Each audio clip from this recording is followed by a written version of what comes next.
देखिए, महाराष्ट्र के अंदर अगर फ्री एंड फेयर इलेक्शन होता है, जिसकी उम्मीद मुझे बहुत कम, तो भारतीय जनता पार्टी का सफाया हो जाएगा। लेकिन आज बड़ा सवाल है कि इलेक्शन कमीशन किस तरह चुनाव कराता है। ईवीएम की मशीनों पर भी शक और शुबा है, खिलवाड़ होता है उनके साथ। इसलिए कुछ नहीं कहा जा सकता कि महाराष्ट्र के अंदर क्या होगा।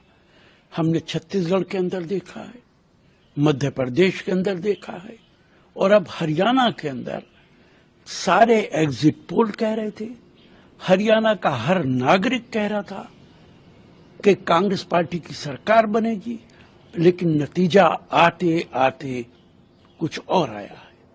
इसलिए महाराष्ट्र के अंदर सारे विपक्ष को दबाव बनाना चाहिए कि ईवीएम से चुनाव न होकर बैलेट पेपर से चुनाव हो, वरना मुझे शक है कि महाराष्ट्र के अंदर भारतीय जनता पार्टी की सरकार और इलेक्शन कमीशन कुछ भी कर सकते हैं।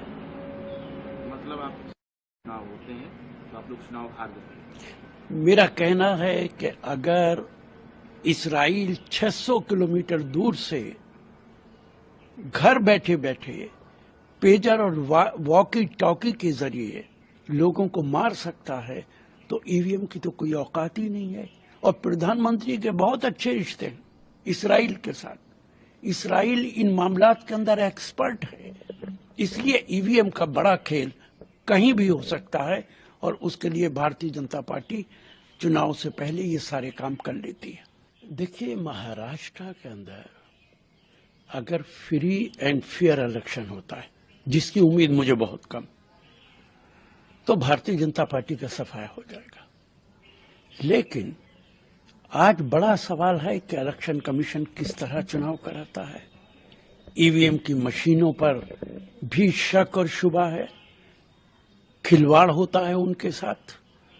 इसलिए कुछ नहीं कहा जा सकता कि महाराष्ट्र के अंदर क्या होगा।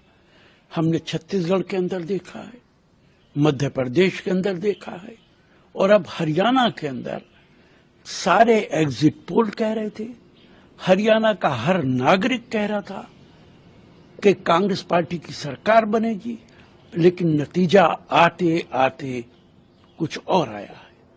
इसलिए महाराष्ट्र के अंदर सारे विपक्ष को दबाव बनाना चाहिए कि ईवीएम से चुनाव न होकर बैलेट पेपर से चुनाव हो, वरना मुझे शक है कि महाराष्ट्र के अंदर भारतीय जनता पार्टी की सरकार और इलेक्शन कमीशन कुछ भी कर सकते हैं। अगर आप ये वीडियो YouTube पर देख रहे हैं तो हमारे चैनल को सब्सक्राइब कर बेल आइकन दबाएं, और Facebook पर देख रहे हैं तो हमारे पेज को लाइक करें।